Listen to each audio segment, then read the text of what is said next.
Olá, meu amigo, minha amiga, muito obrigado por vocês estarem aqui no Portal do José. E você que está chegando agora, sua inscrição é muito importante.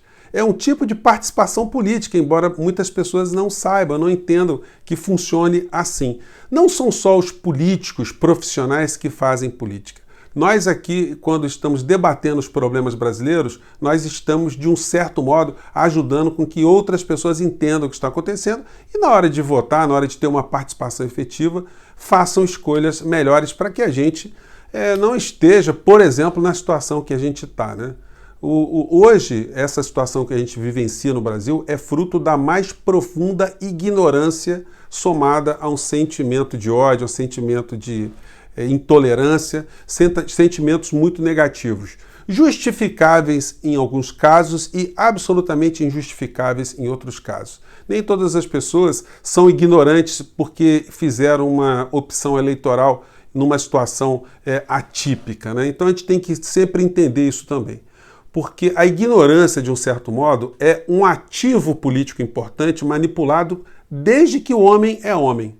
Desde as cavernas, aquela pessoa que tinha algum tipo de informação sobre alguma realidade, ela tinha mais poder. Ela tinha condição de se proteger, proteger o seu clã, proteger a sua tribo. E assim, desde que a civilização foi sendo desenvolvida, as coisas se dão desse modo. Os homens começaram a se organizar para fazerem políticas de uma forma organizada, surgem as agremiações políticas e depois os partidos políticos. No Brasil, a gente está numa situação tão louca que nós não temos hoje um embate político partidário. O combate que se faz ao presidente da República é um combate contra a incivilidade, contra o processo civilizatório que está indo para trás. É uma luta da civilização contra a civilização. É uma luta da civilização contra a barbárie. É só vocês observarem que o presidente da República nem partido político ele tem. Nem algum partido político ele é filiado, não tem uma doutrina político-partidária. O que você tem é um amontoado de pessoas que têm na ignorância o seu elo vital.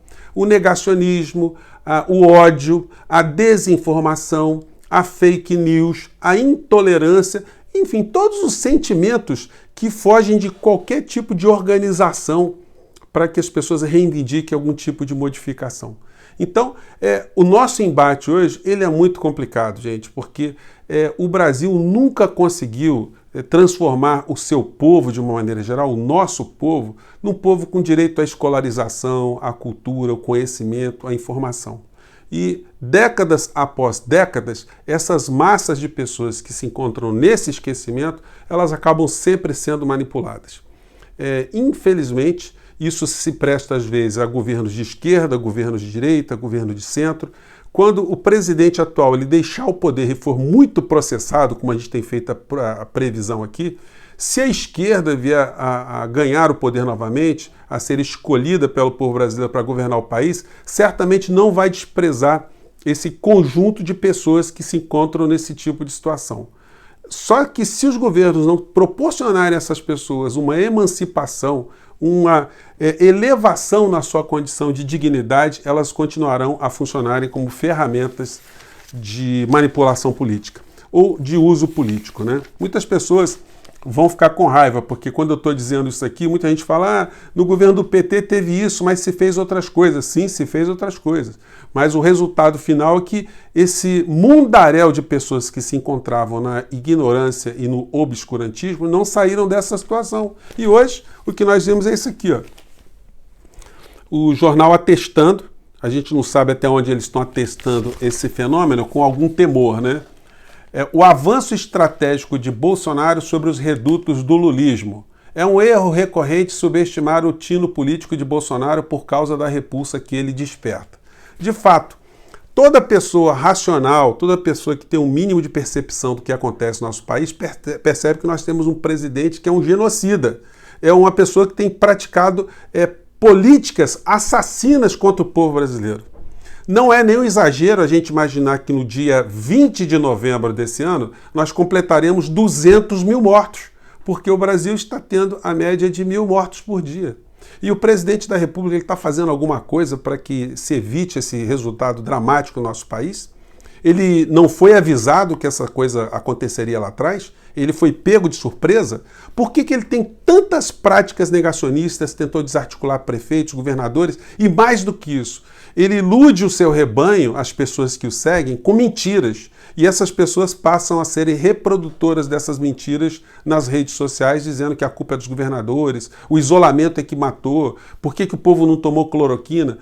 Hoje saiu uma matéria aqui no IG, deixa eu ver se eu pego aqui essa aqui do IG, que fez aqui um elenco com 100 frases de Bolsonaro negacionistas, frases que ele falou ao longo desses últimos tempos, minimizando a Covid-19. Eu vou colocar para vocês aqui esse material, para vocês verem, é impressionante como é que todo dia via uma declaração negacionista e isso acarretou resultado de morte.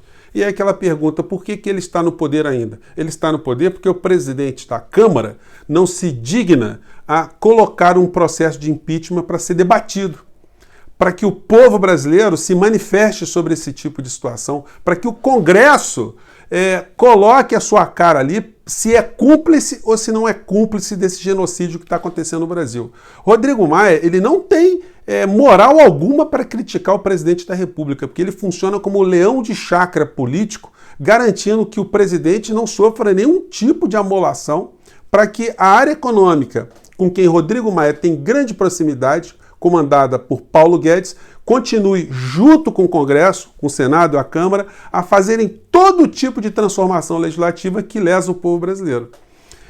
O Rodrigo Maia, sequer ele tem algum tipo de coerência, porque quando a gente pega o comportamento dele na votação do impeachment da presidente Dilma, que teve ali uma única acusação de uma questão fiscal, uma questão que é ambígua até hoje, mas no meio dessa dúvida, Rodrigo Maia creditou quase um título de herói nacional a Eduardo Cunha, um dos maiores bandidos da política brasileira de todos os tempos, que foi para a cadeia, está cumprindo pena e arrastou consigo um monte de criminosos do mesmo padrão. Naquela ocasião, Rodrigo Maia enxergou que havia crime para afastar uma presidente da República. Só que agora, com 101 mil vítimas, Rodrigo Maia não vê 101 mil motivos para que Bolsonaro seja questionado na sua condução genocida do nosso país. Vamos ver como é que a história. Rodrigo Maia, Democratas. Senhor presidente, o senhor entra para a história hoje. Pela minha família, mas principalmente pelo meu pai, que foi, quando prefeito do Rio, prefeito César Maia, atropelado pelo governo do PT. O PT rasga a Constituição no Rio e rasga a Constituição aqui. O meu voto é sim! Vejam como é a história, né? O Rodrigo Maia elogiando Eduardo Cunha, dizendo que ele estava entrando para a história e alegando um motivo mesquinho ali contra o PT, que o PT tinha feito uma coisa lá no Rio de Janeiro, rasgado a Constituição, tinha feito oposição ao pai. Então não teve nada de racional. Então Rodrigo Maia, na melhor das hipóteses, é um incoerente. E na pior das hipóteses é um corrupto, um leão de chácara que está protegendo o presidente da República, que está comandando um genocídio no nosso país. Eu estou falando isso para vocês, não estou falando isoladamente. Tem outras pessoas que comungam no mesmo tipo de pensamento. Hoje eu vi um artigo do Reinaldo Azevedo, onde ele fala exatamente esse tipo de coisa que eu estou falando para vocês.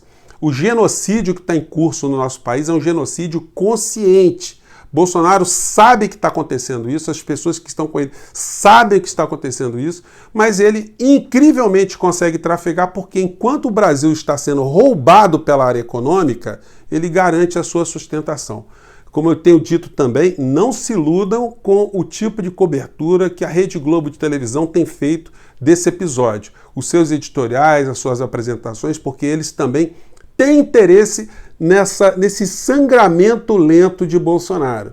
Ele está sendo contido, ele talvez seja levado a crer que ele tem uma imunidade eterna, só que nada é eterno, né, gente?